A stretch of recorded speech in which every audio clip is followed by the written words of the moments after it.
Zulf Lawan, bienvenue dans Graffiti. Pour ce numéro, j'ai l'honneur et le plaisir d'inviter une femme d'exception, Céline Bait Darkour. Céline, bienvenue à Berbère Télévision. Merci. Céline, vous êtes ici à Berbère TV et donc il y a une belle occasion puisque France Info fête ses 25 ans. Voilà, un bel anniversaire. Pour un bel anniversaire.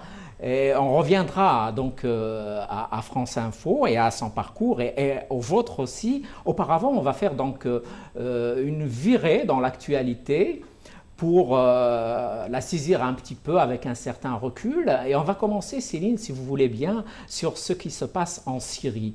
Il semble que la solution sera difficile à trouver.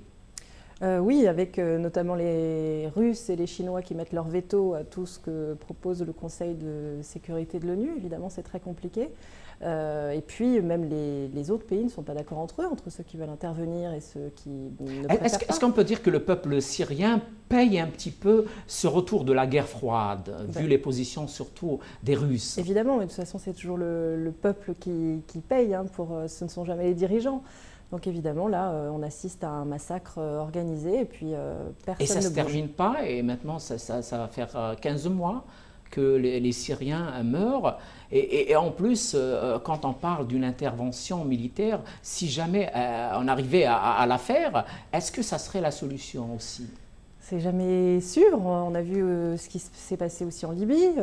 Les Occidentaux sont intervenus. On ne sait pas tellement ce que va devenir le pays après ça. Donc c'est toujours très délicat de connaître l'issue vraiment d'une telle révolte. Est-ce que la presse internationale arrive à décrire, à raconter la réalité syrienne? Alors moi, je ne suis pas allée en Syrie, donc j'ai un peu de mal à vous répondre. Moi aussi, je ne suis pas allée. Donc la réalité, je ne la connais pas, je l'entends, notamment par les reporters de France Info qui sont allés sur le terrain. Tout à fait, oui. Je ne me rappelle plus votre question, pardon. Non, je voulais dire, aujourd'hui, on peut avoir l'impression que la presse internationale ne dit pas tout sur la Syrie. Je vais vous dire une chose, par exemple, on peut avoir certaines informations disant que, par exemple, les chrétiens de Syrie soutiennent Bachar al-Assad. Alors qu'en général, on ne parle pas de ces soutiens d'Al-Assad, parce que la Syrie étant un pays assez complexe. Et donc, est-ce que les journalistes dans le monde et en France, est-ce qu'ils arrivent à décrire cette situation de manière assez vraie? Alors, assez vrai, en tout cas le plus honnête possible, ça c'est sûr. Maintenant, c'est vrai que ce sont des pays qui n'ont pas la même culture que nous, qui sont très difficiles à décrire, que nous connaissons très très peu. Et il faut toujours se mettre à la place de ceux qui nous regardent ou nous écoutent et essayer d'être le plus accessible possible. Donc, c'est très difficile de rentrer dans des détails qui nous sont très opaques, finalement. Tout à fait, et peut-être aussi que l'exercice même du journalisme par les journalistes internationaux en Syrie est difficile aussi. Hein? Il est très difficile, évidemment, parce qu'il faut à la fois rendre compte de ce qui se passe sans rentrer dans des détails que personne ne comprendrait. Oui, c'est un rôle très très difficile, sans compter des risques qu'on prend quand on va là-bas, évidemment. Tout à fait.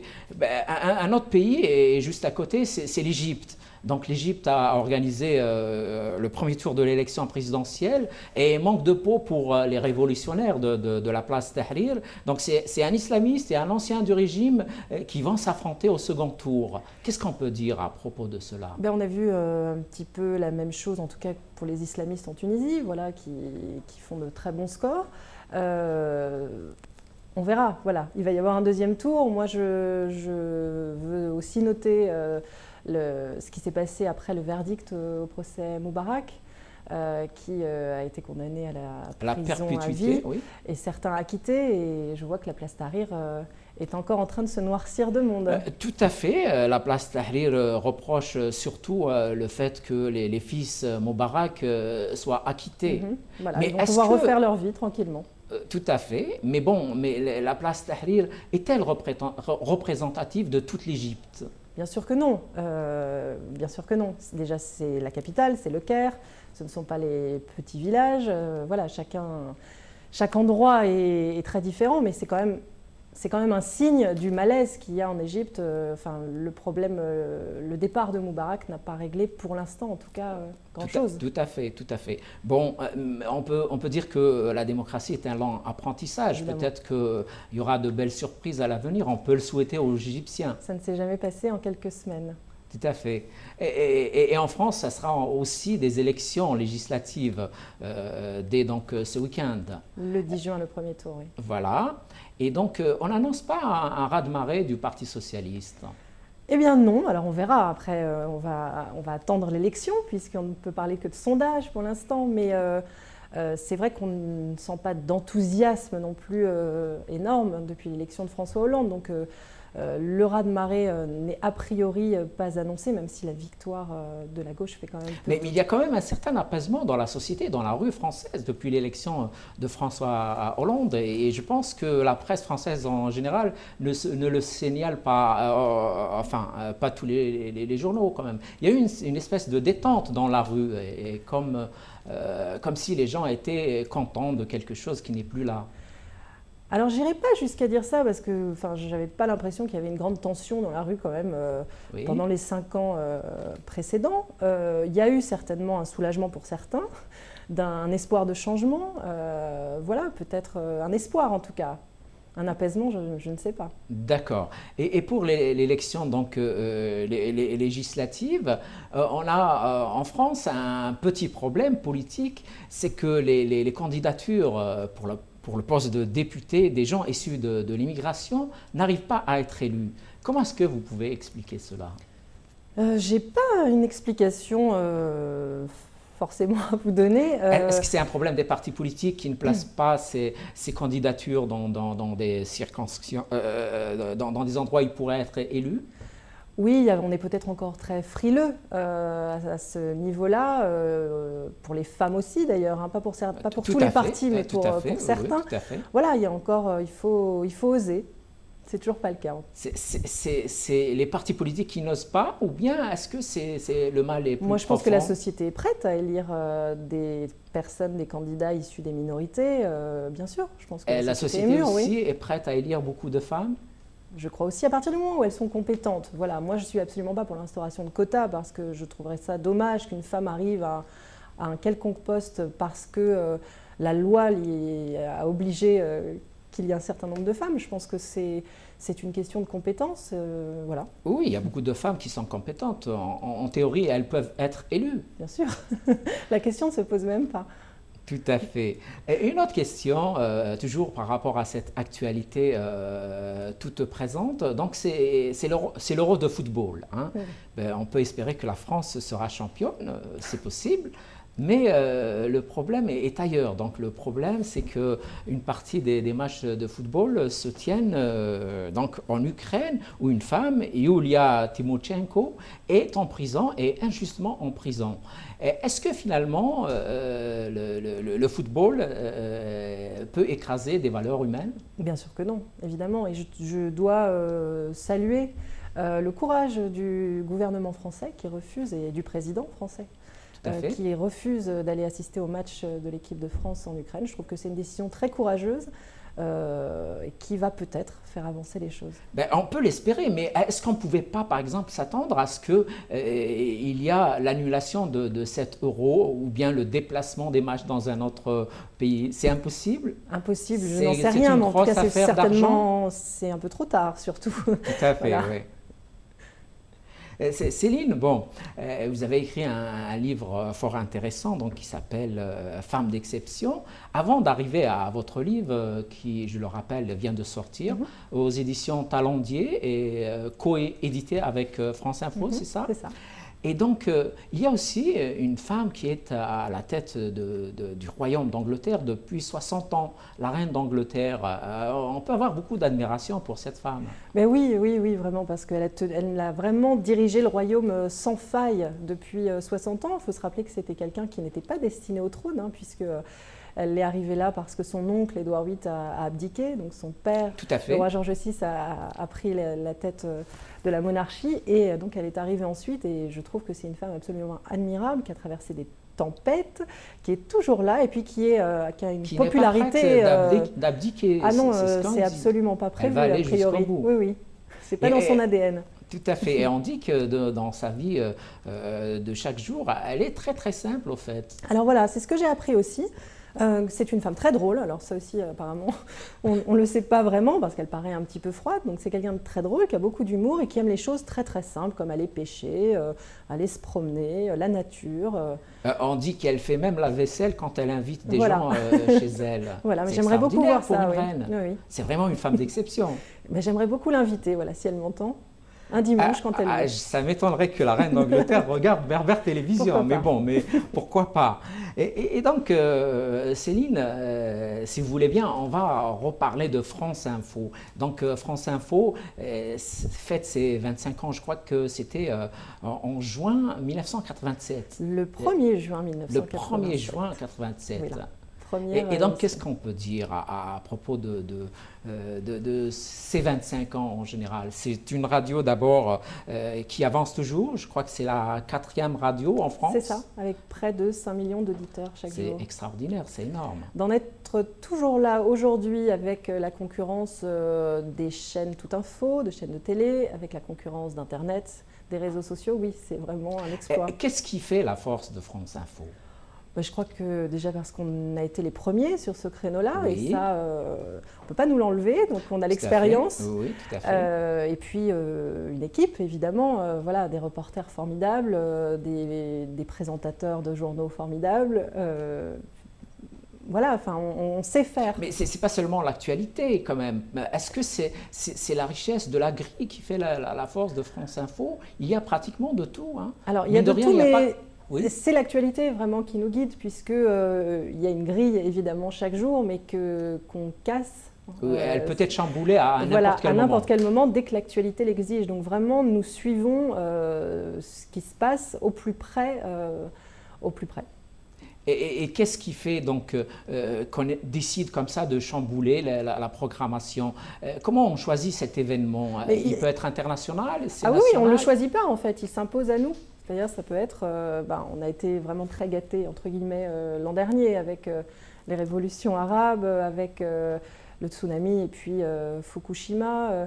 Voilà, on a eu des événements vraiment extraordinaires et là, ça s'impose à nous de faire une antenne exclusivement consacrée à cela. France Info fait appel souvent aussi à des spécialistes sur des questions précises. Bien sûr, parce que nous n'avons pas la science infuse. Donc, nous envoyons des reporters sur le terrain. En plus de cela, nous avons des analyses de spécialistes. Et c'est ça la force de France Info. Mais est-ce qu'on peut faire confiance toujours aux spécialistes? Je ne sais pas, non, mais c'est pour ça qu'il faut en inviter plusieurs. Pas au même moment, mais voilà, pour entendre des... Oui, peut-être que sur le même thème, on peut écouter plusieurs spécialistes. C'est ce qu'on fait d'ailleurs. Parfois, les spécialistes sont un peu coupés de la réalité. Hein. Bon. Mais nous avons des gens sur le terrain, voilà, pour compenser. Tout à fait, tout à fait. Et donc vous, à France Info, vous faites une chose exceptionnelle, vous animez quand même les matinales du week-end. C'est beaucoup de travail. Oui, c'est beaucoup de travail, mais c'est passionnant. C'est sûr que c'est passionnant, mais vous êtes là et vous êtes obligé d'être à l'écoute de tout, hein, de la culture, du sport, de la politique, des polémiques qu'il y a ici et là. Oui, il faut avoir l'oreille et l'œil partout, il faut être très curieux. Ce que je suis, et puis il faut s'intéresser vraiment à tout, parce que moi j'ai jamais voulu m'intéresser à un domaine en particulier. Je trouve que la richesse, c'est justement d'être nourri par tout ça, par le sport, par la politique, par l'international, et moi je suis passionnée par tout ça, tout m'intéresse. Et la politique, vous l'avez bien suivie, bien sûr, pour cette élection présidentielle. Vous étiez obligé aussi d'être un peu dans le coup, quoi. Oui, alors obligé, c'est... Je ne me sens pas obligée, c'est vraiment... Non, je veux dire, quand vous venez à un événement, c'est la matinée, vous êtes obligé de le raconter, d'interviewer des gens qu'il faut interviewer. Oui, alors le matin, c'est un peu particulier, une matinée d'élection présidentielle, parce que le CSA nous impose de ne pas parler de grand-chose. Tout à fait, ouais. Donc là, il faut trouver des idées, il faut se creuser la tête, ce que nous avons fait, et puis essayer de trouver des angles le plus sympa possible et en raccord avec l'actualité, mais on y est arrivé. Et vous arrivez à quelle heure à la radio quand vous êtes obligé Très tôt, très tôt. vers 2 heures du matin. Ouh là là, ça c'est déjà la nuit, c'est pas le matin. C'est la nuit, ou c'est tard pour ceux qui se couchent, oui. Et donc, et vous commencez à préparer Voilà, puisque je prends l'antenne à 7 heures le samedi, à 8 heures le dimanche. Donc oui, c'est des heures de préparation, mais j'ai préparé aussi pendant la semaine, hein, en amont. Oui, bien sûr, bien sûr. Voilà, ça demande un grand investissement. Tout à fait. Et donc, il y a des gens qui travaillent avec vous, Ah oui, je ne suis pas toute seule, évidemment, je n'y arriverai pas toute seule. Donc il y a des chroniqueurs. Vous partagez des créneaux, ou bien ça dépend, c'est au feeling? Alors non, moi j'ai vraiment 3 heures...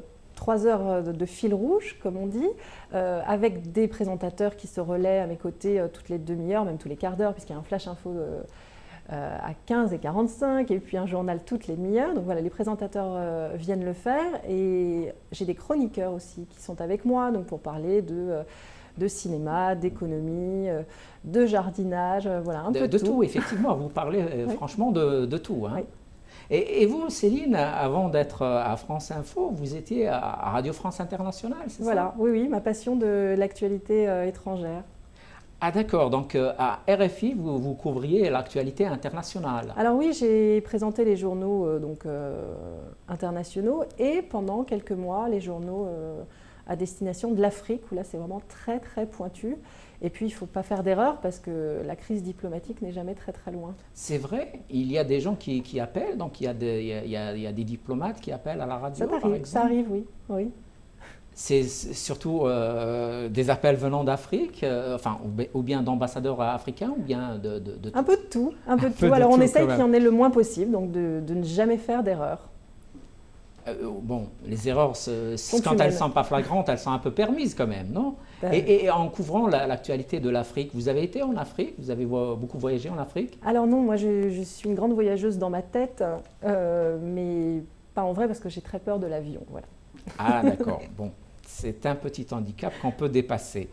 Et donc Céline, vous aviez donc une rubrique où vous invitiez des femmes d'exception. J'ai toujours.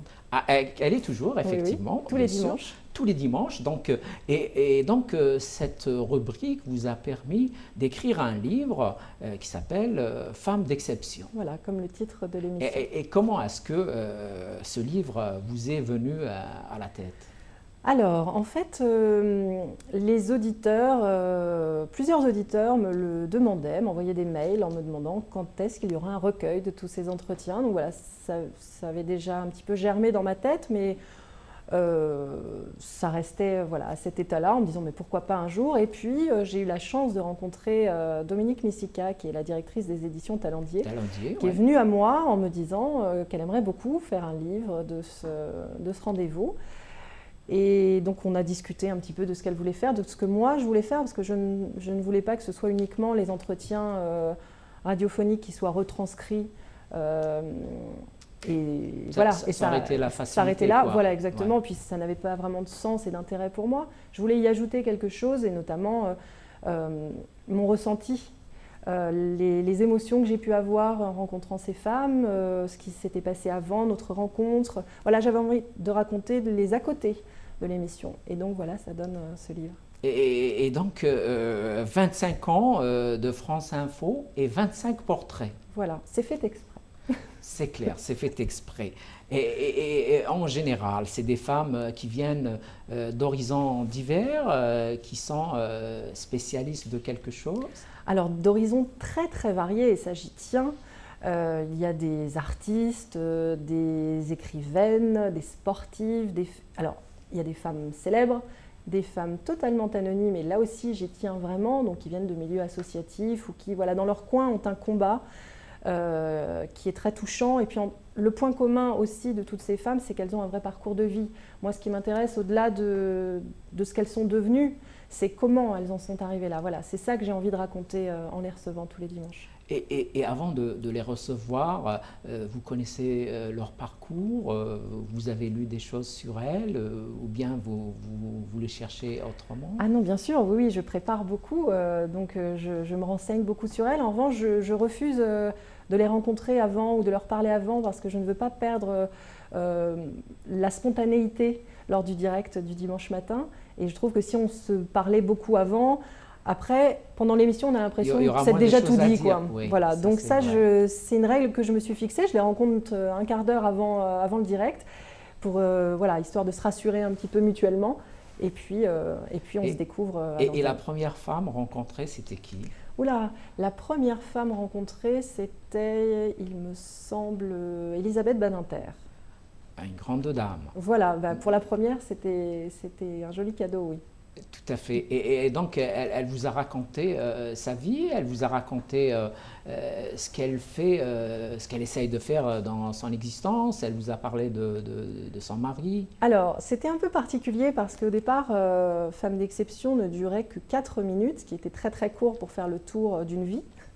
Donc voilà, ça a été très vite, voilà, j'ai posé très peu de questions, donc ça a été très fugace. 4 minutes, c'est vraiment rapide. Vous le savez, hein, vous aussi, ça passe très très vite. Donc j'ai réussi à grignoter un peu de temps au fur et à mesure pour arriver jusqu'à peu près 10 minutes aujourd'hui. Et là, on a un peu plus le temps quand même de se poser. Donc Elisabeth Badinter, je n'ai pas eu le temps vraiment d'approfondir le sujet, aussi passionnant soit-il. Est-ce qu'elle est dans le livre? Eh bien non, justement, parce que c'était très court. Voilà. C'était très court. Donc mais évidemment que c'est une femme d'exception. Elle d'exception. sera dans le 2e tome. Il faudra que je la réinvite, voilà, surtout. Et les autres qui ont suivi, par exemple, vous avez invité, je vois, Jamila Benhabib. Oui. Comment vous l'avez invitée? Alors, Jamila, comment ça s'est passé? J'avais reçu son livre qui s'appelle À contre-courant, dans lequel elle raconte son enfance en Algérie. Elle a connu la guerre civile. Oui, elle est née en Ukraine, elle est de mère chypriote et de père algérien. Jamila. Voilà, vraiment, c'est un beau mélange contemporain. Exactement. Et donc, elle a dû fuir l'Algérie parce que sa famille était condamnée à mort. Elle est arrivée en France et puis elle s'est rendue compte qu'en France, eh bien, il y avait aussi de l'islamisme. Voilà. Donc, elle ne cesse de dénoncer cela depuis toujours dans ses livres, dans sa vie. Elle est très proche des gens dans les quartiers et j'ai trouvé que c'était une femme très courageuse. Où vit-elle maintenant? Alors il me semble... Je crois qu'elle est au Canada. Voilà, c'est exactement. Aux dernières nouvelles, elle était là-bas. Et ceci dit, beaucoup de gens lui reprochent le fait de dénigrer un peu, beaucoup l'islam, d'être à son tour un peu intégriste à sa manière. Est-ce que ce reproche peut être valable? Moi, je ne l'ai pas vu comme ça. En tout cas, après, je ne suis pas musulmane, donc je ne peux pas me sentir offensée par cela. Moi, je ne pense pas qu'elle renie ses origines, pas du tout. Elle dénonce vraiment l'extrémisme. Et pour le coup, je pense qu'elle a raison. Ce qu'elle essaye de faire est très difficile parce que la religion musulmane tarde à faire un peu sa réforme. Hein. Bon, et le problème, c'est que même les intellectuels qui sont dans cette mouvance musulmane, quand ils disent des choses un peu osées mais lucides, sans, comme vous dites, renier l'islam, ils sont moins écoutés parce que dans les sociétés justement musulmanes, on a tendance plutôt à écouter les discours un peu enflammés. Eh oui, mais ça marche. Alors c'est partout pareil, hein. Dès que quelqu'un parle plus fort qu'un autre, c'est celui qu'on écoute le plus, malheureusement. C'est les gens qui crient le plus qu'on entend le plus. Parfois quand même on peut entendre les sages. Vous avez invité aussi Benoît Groult, une grande écrivaine. Oui, formidable, 90 ans. Donc je pense que toutes les femmes rêvent de lui ressembler à son âge. Moi, j'ai découvert une femme déjà pleine de vie, pleine d'optimisme, toujours prête à partir au combat pour défendre le féminisme. À son âge encore, toujours? À son âge encore, bien sûr. Oh là là, elle est encore en colère contre plein de choses et ça, c'est formidable.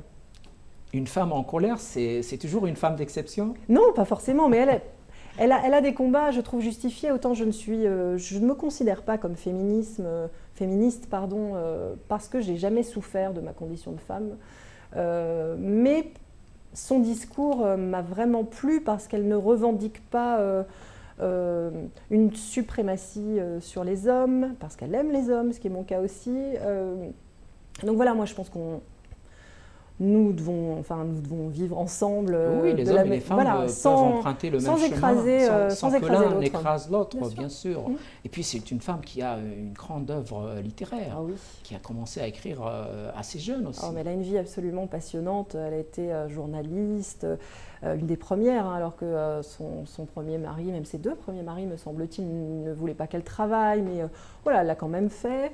C'est une des premières aussi à avoir dit qu'elle s'était faite avorter, ça ne se faisait pas du tout à l'époque. Enfin voilà, elle a vraiment révolutionné les choses, cette femme. Et aujourd'hui encore, elle est prête à...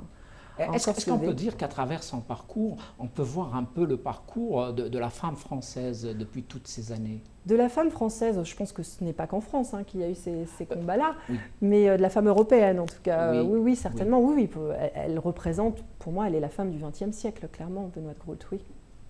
Elle s'est battue, peut-être qu'elle a quand même du mérite pour qu'aujourd'hui la parité soit un peu respectée ici et là. Elle n'est pas seule, bien sûr. Non, bien sûr, mais elle a évidemment fait avancer les choses. Voilà, on se rend plus compte aujourd'hui, quand on est en 2012, des avancées que des femmes, parce qu'on a le droit de vote depuis finalement très peu de temps. Ça nous semble évident aujourd'hui, et tant mieux, et tant mieux. Mais voilà, elle sait, comme elle me le disait, elle est née avec 0 droit. Voilà. Et aujourd'hui, ça nous semble normal de les avoir, mais c'est grâce à des femmes comme elle. Exagère un petit peu quand même.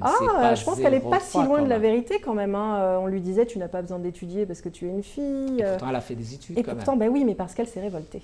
Mais il y avait déjà la possibilité de faire des études, parce qu'il faut se dire qu'à cette époque-là, et parfois même jusqu'à aujourd'hui, il y a des femmes qui ne peuvent même pas faire d'études. Oui, c'est vrai. C'est pour ça que je dis, peut-être qu'il faut un peu relativiser. Mais il faut avoir du tempérament, et ce n'est pas le cas de tout le monde. Ce n'est pas donné à tout le monde. Tout à fait. Est-ce qu'une femme comme Benoît Groult serait satisfaite par la dernière composition du gouvernement donc, de François Hollande, où il y a quand même une parité, même si beaucoup de femmes disent quand même que certains postes ne font pas le poids par rapport aux postes. On verra, moi je pense qu'il faut, on ne peut pas juger aujourd'hui, il faut leur laisser le temps de s'installer. Pour la symbolique, c'est quand même intéressant. Pour la symbolique, voilà, la symbolique, après il ne faut pas que ça reste dans l'ordre du symbole, il faut que ce soit vraiment efficace, utile, et que ces femmes, il y a notamment un ministère du droit des femmes, me semble-t-il. Oui, qui est tenu par Najat Vallaud-Belkacem, qui est une berbère marocaine qui vit à Lyon, voilà. Et elle aussi peut-être une femme d'exception. Vous l'avez invitée un jour? Non, mais pourquoi pas, avec plaisir. Elle pourra peut-être nous entendre. C'est pas comme la reine d'Angleterre.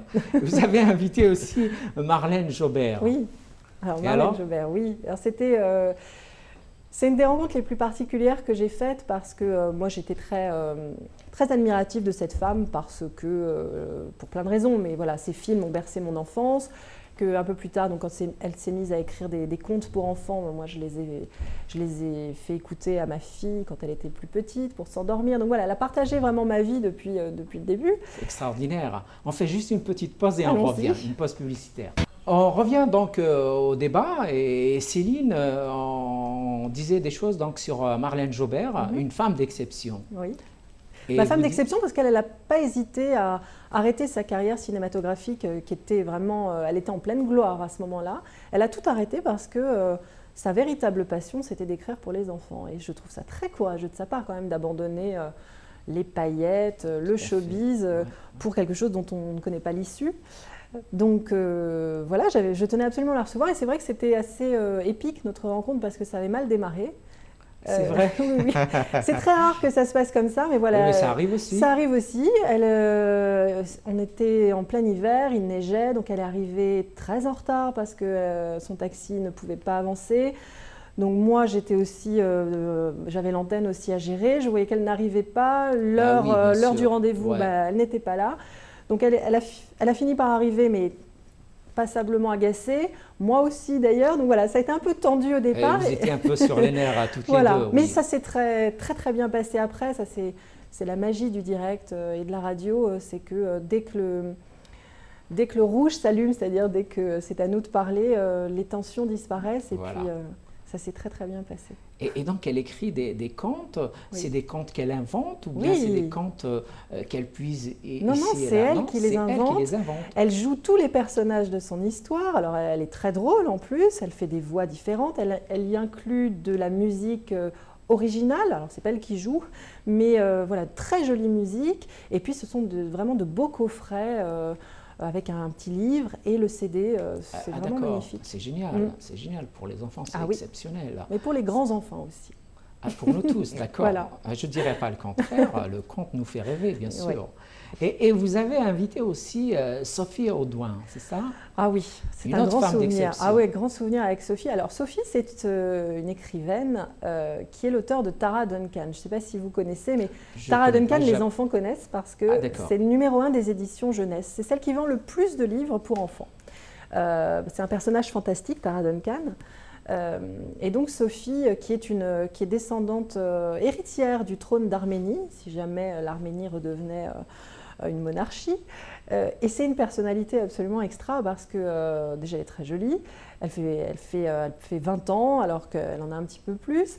Et puis elle a un sourire permanent, mais elle rigole tout le temps, donc avec un sourire absolument incroyable. Elle a une belle âme. Elle a une très belle âme et puis donc un très beau rire. Et à la radio, quand on n'a pas l'image, voilà, ça c'est très important. Donc elle avait un rire qui vraiment avait marqué beaucoup de gens parce que j'avais eu pas mal de retours après.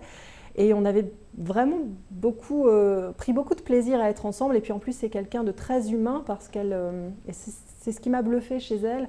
Elle est très très proche de ses lecteurs, lectrices, donc qui sont des jeunes ados. Ils s'écrivent sur son blog. Elle est en contact avec eux. Elle est en contact permanent avec eux. Elle passe des heures sur son blog à leur répondre. Elle sait exactement qui est qui. Donc elle arrive à suivre une conversation sur des mois. Elle est formidable. C'est vraiment exceptionnel. Oui, tout à fait. Et donc, peut-être que même ces lecteurs et lectrices l'inspirent un petit peu pour les prochains livres, certainement. Alors, certainement, oui. Puis non. C'est une femme qui a 50 idées à la seconde, donc elle est absolument incroyable. Elle a créé un nouveau personnage après sur des loups-garous. Je pense que c'est quelqu'un qui ne manquera jamais d'idées. Et qui s'amuse beaucoup de tout ça, quoi. Elle n'a vraiment pas la grosse tête, alors qu'elle pourrait. Fait. Et vous avez invité aussi Memona Interman. Alors Memona Interman, c'est certainement... On fait un peu le parcours de toutes ces femmes parce qu'effectivement, elles sont vraiment d'exception. Hein. On ne peut pas tout dire à propos d'elles, bien sûr. Mais donc, Memona Interman, c'est une vraie femme d'exception. Oui, parce elle est grand reporter à France 3 depuis, je ne veux pas dire de bêtises, mais depuis très longtemps. Elle aussi, moi j'ai vu ses reportages depuis que je suis assez jeune. Donc j'ai grandi avec elle. Et puis je la rencontre et là je découvre une femme... Comment dire, je ne veux pas toujours employer le même mot extraordinaire, mais pour le coup, c'est ça, quoi. Memona, elle est d'une humanité, d'une générosité, d'un enthousiasme. Et pourtant, ce n'est pas facile, quand même, d'être toujours mais non, surtout qu'elle va dans des zones de conflit. Voilà, c'est quelqu'un qui a été très souvent en Libye, sous Kadhafi, et puis pendant les combats, en Syrie. Enfin voilà, elle prend vraiment beaucoup de risques, mais elle adore ça parce qu'elle adore aller à la rencontre des gens qui souffrent. Parce que Memona a eu une enfance très très difficile et elle n'a jamais oublié d'où elle vient.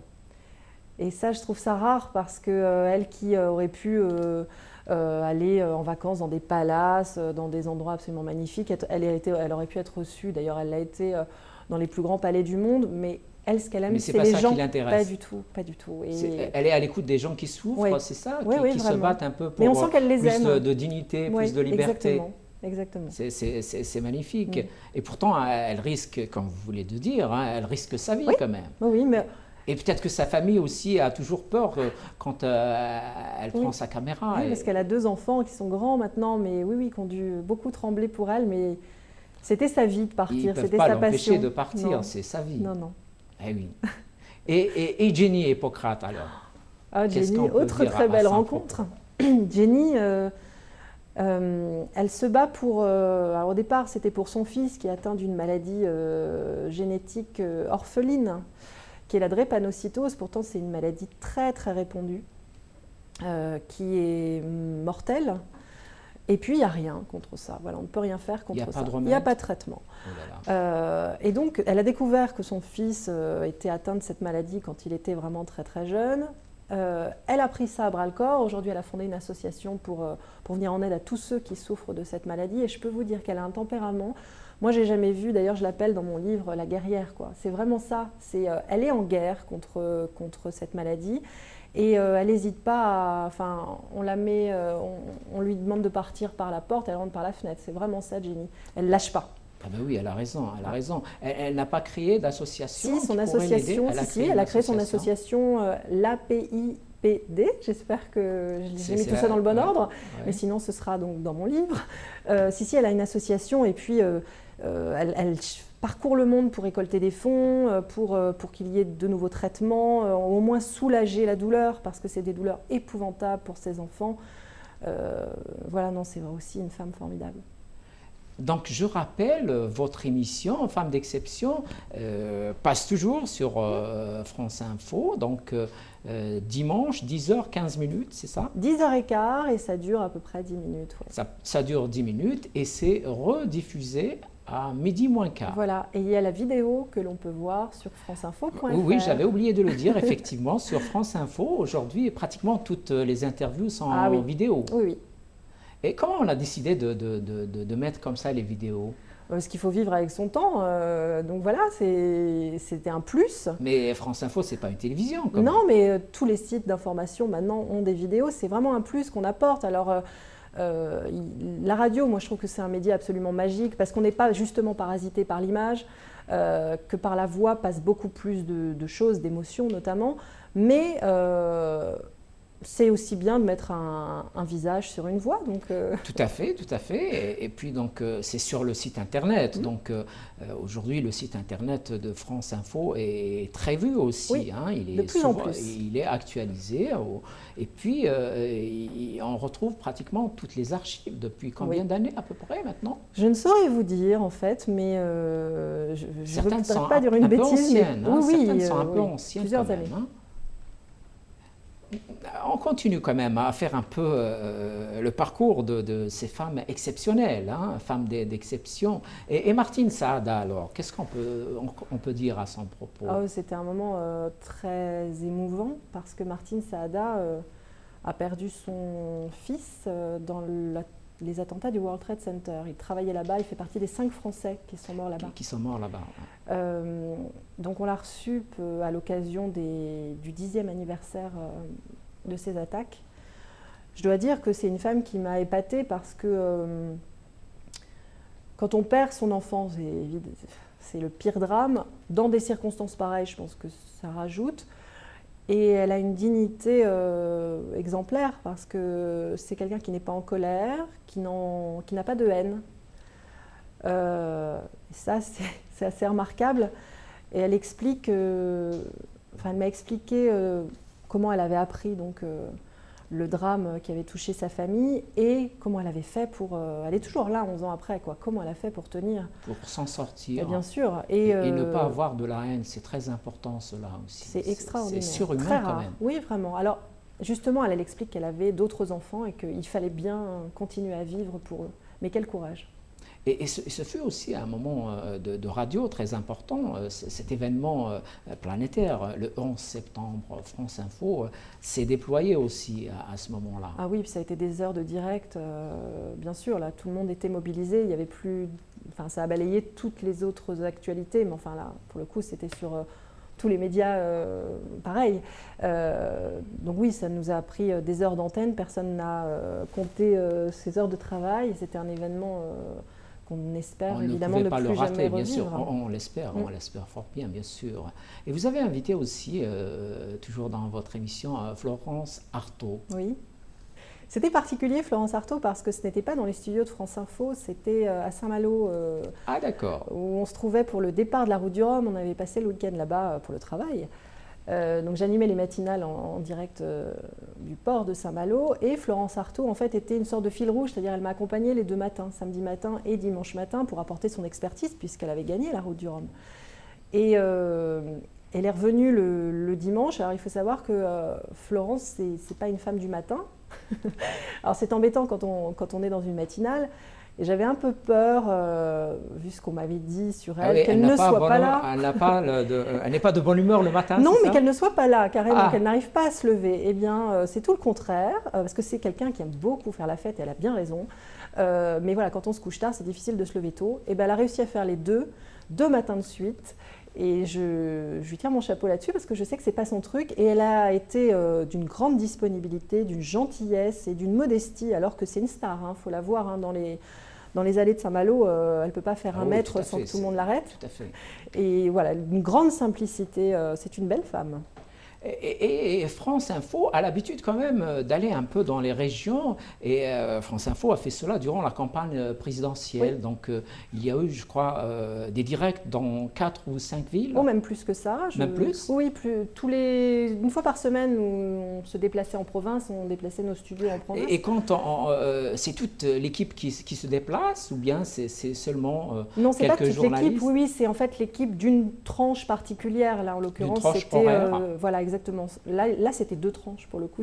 Il y avait une personne du matin et une personne du soir. Voilà, pour que le matin et le soir, on soit présents dans une ville pour aller à la rencontre des électeurs. Parce qu'il y a quelques années, on nous reprochait notre parisianisme et je pense que c'était justifié.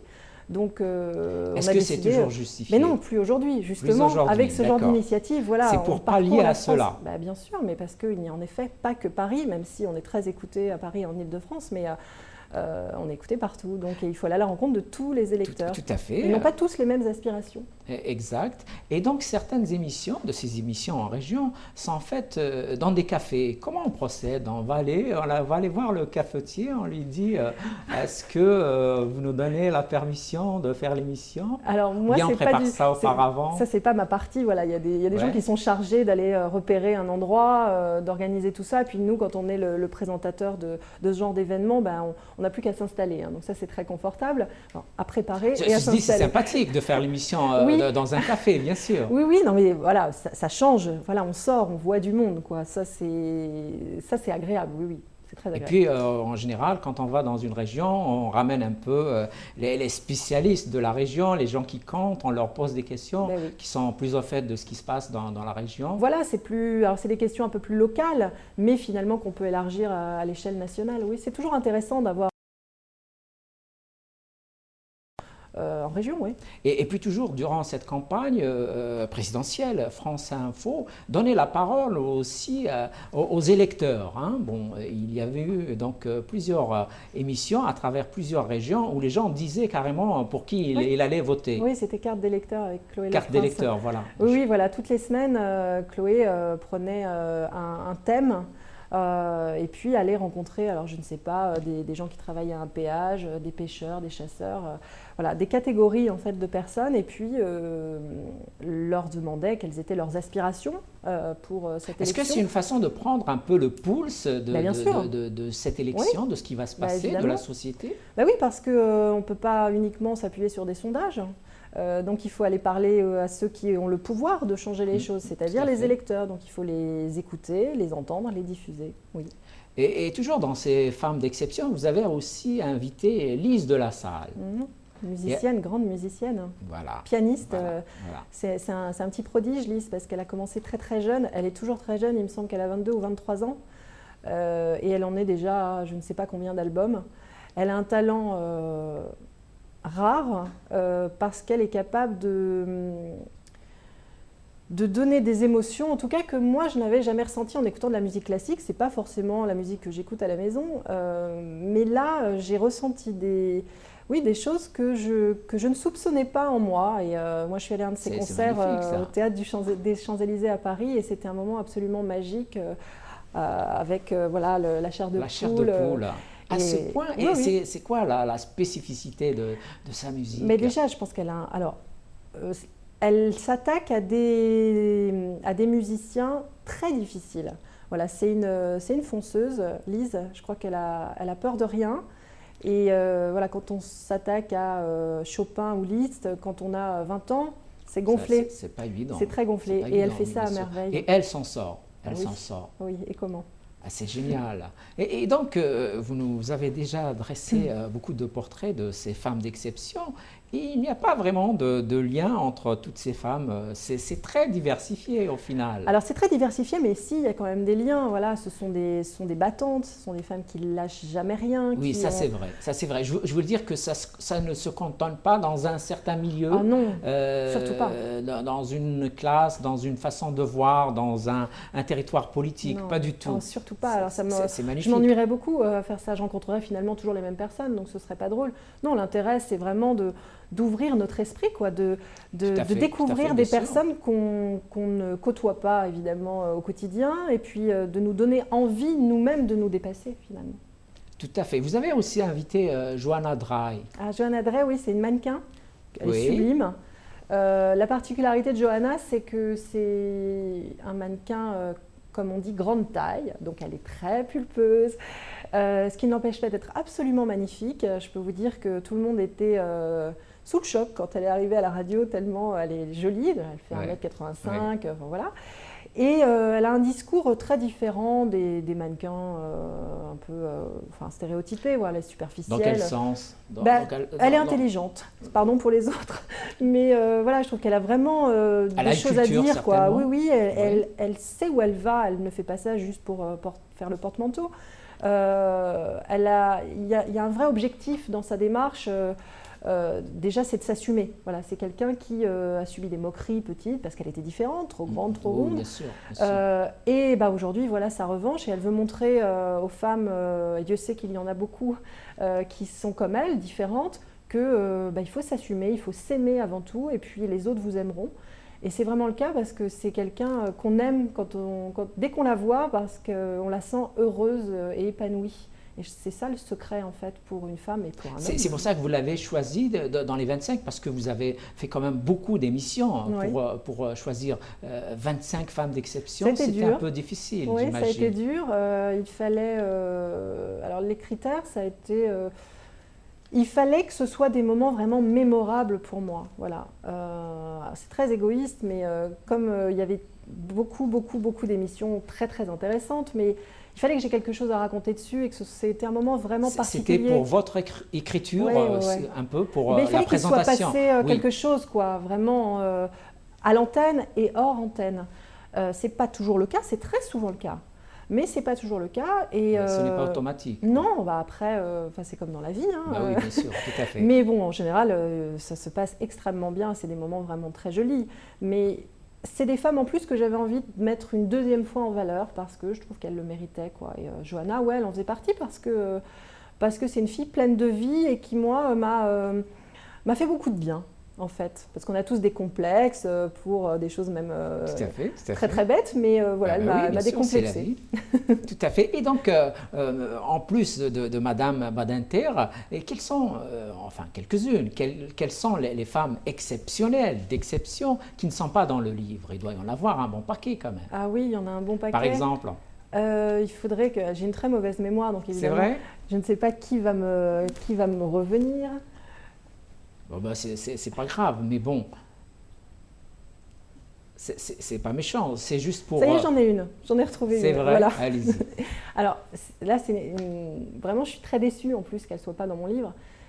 C'est Fatima Bhutto, qui est la nièce de Benazir Bhutto, ancien Premier ministre du Pakistan, oui, tout à fait. Et qui a une histoire absolument tragique, puisque son grand-père, Zulfikar, a été assassiné, son père a été assassiné, son oncle a été assassiné, et donc sa tante.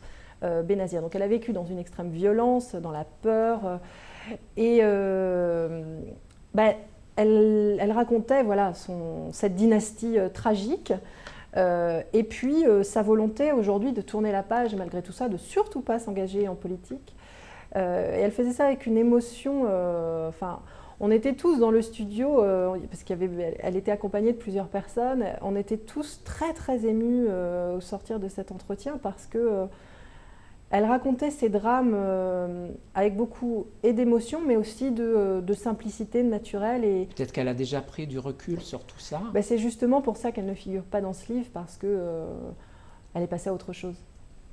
c'est magnifique qu'elle soit capable de passer à autre chose parce qu'effectivement, elle vient d'un pays où il y a beaucoup de violence politique, où les femmes n'ont pas toujours les mêmes droits que les femmes ont quelque part en Occident. Hein. Donc, c'est pour ça que je disais tout à l'heure à propos de Benoît Groult que zéro droit, c'est un peu à relativiser. Bien sûr, comparé aux femmes dans certains pays, évidemment, vous avez raison.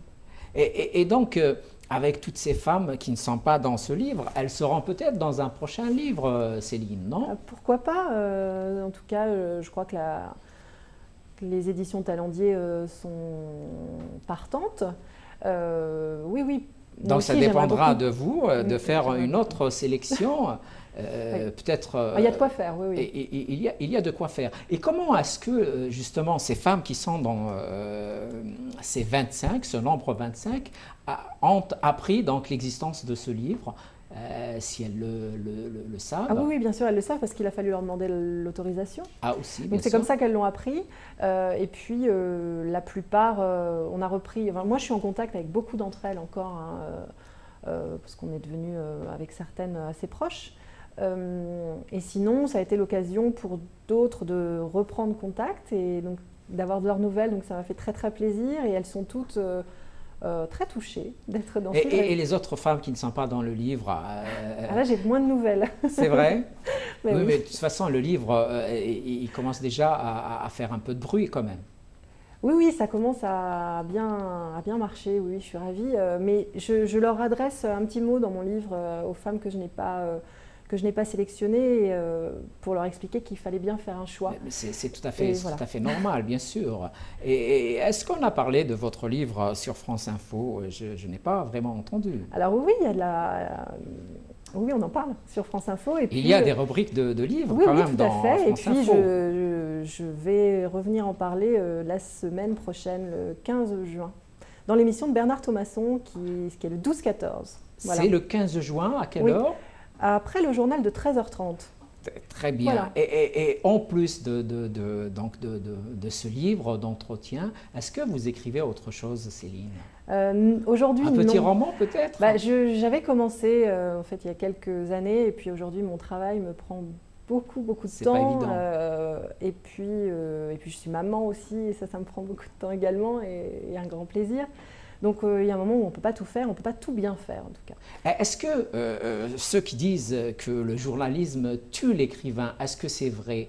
Ou bien est-ce que c'est le contraire? Est-ce que le journalisme, parce qu'il peut inspirer l'écrivain, lui donner des sujets, est-ce que le journalisme peut aider l'écrivain à écrire des romans, à écrire autre chose? Ah oui, moi je pense qu'il peut inspirer parce qu'on est confronté à des histoires assez étonnantes tous les jours. Donc oui, c'est une source d'inspiration. Après, l'écriture est très différente, c'est pas la même démarche. Tout à fait.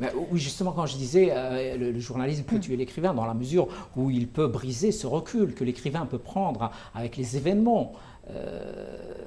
Oui, l'un n'empêche pas l'autre. Le journaliste peut être pris dans la spirale des événements. Alors c'est vrai, mais ça ne nous empêche pas d'y réfléchir après, une fois que l'info est un petit peu retombée, d'y réfléchir plus sereinement. D'ailleurs, c'est aussi ce qu'on fait à France Info. On revient sur des événements passés une fois que toute l'émotion est retombée et on refait un point là-dessus. Donc on sait le faire, ça aussi, prendre du recul. Tout à fait. Et vous, Céline, avant de venir à la radio, vous lisiez beaucoup. Qu'est-ce que vous lisiez en général? Alors moi, je suis très classique dans mes goûts parce que j'ai une passion pour Zola. Toute la série des Rougon-Macquart, j'ai dû la lire une vingtaine de fois et j'ai hâte que ma fille en fasse de même. Vous voulez déjà l'orienter?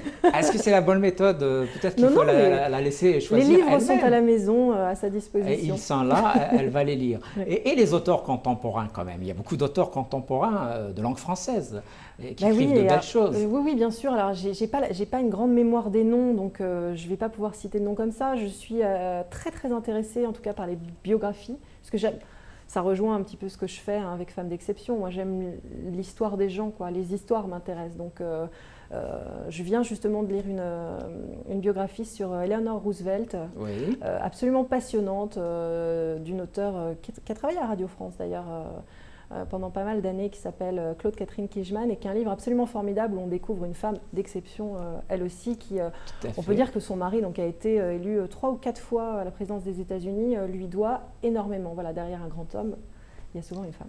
Tout à fait. Il y a une femme aussi, qui est votre maman, qui est née en Algérie. Oui, tout à fait. Oui, elle est née à Chebli, c'est un petit village à côté d'Alger. Oui, tout à fait, tout à fait. Et qu'est-ce qu'elle vous dit de l'Algérie, votre maman alors? Franchement, pas grand-chose parce qu'elle n'a Elle pas beaucoup de souvenirs. Non, elle n'a pas beaucoup de souvenirs. Elle en est partie très très jeune. Très très jeune, oui. Voilà, c'était dans les années 40. Elle est arrivée en France après la guerre, oui. Donc elle est pied noir et elle ne renie absolument pas ses origines. Tout à fait, bien sûr, au contraire, moi j'ai des grands-parents aussi qui sont nés en Algérie. C'est vrai que c'est un sujet dont on parle assez peu. On en a parlé quand même ces derniers temps, hein, et souvent en bien, parce qu'il y a eu 200 000 pieds noirs qui sont restés en Algérie aussi. C'est vrai. Hein. Ça, on ne le dit pas souvent. Hein. C'est un choix. Et puis, il y a eu beaucoup choix. de pieds noirs qui sont retournés en Algérie en visite et qui ont été très très bien accueillis aussi. Et moi, j'aimerais beaucoup y aller parce que il faut y aller, des belles Céline. choses. On arrive à la fin de l'émission. Peut-être un dernier mot, Céline. Oui, vous dire que déjà ça a été un plaisir d'être ici tout le avec plaisir vous. est pour nous. Voilà, on est prêt à vous accueillir aussi quand vous le souhaitez sur France gentil. Info. C'est gentil. C'est gentil. Je veux dire un dernier mot sur ce livre qui me tient vraiment à cœur. Femme d'exception. Voilà, qui me tient vraiment à cœur parce que c'était des moments tellement magiques pour moi et tellement enrichissants. Voilà, chacune de ces femmes m'a un peu transformée. C'est peut-être. C'est magnifique. Ça peut paraître étrange de le dire. Pas du tout, mais c'est tout à fait évident. Voilà, et donc je les remercie pour ces jolis moments partagés et je suis impatiente de recevoir toutes les autres. C'est magnifique. Moi aussi, je remercie ces femmes. Et on arrive à la fin de l'émission. Et donc, mes amis, portez-vous bien, prenez soin de vous. Au revoir.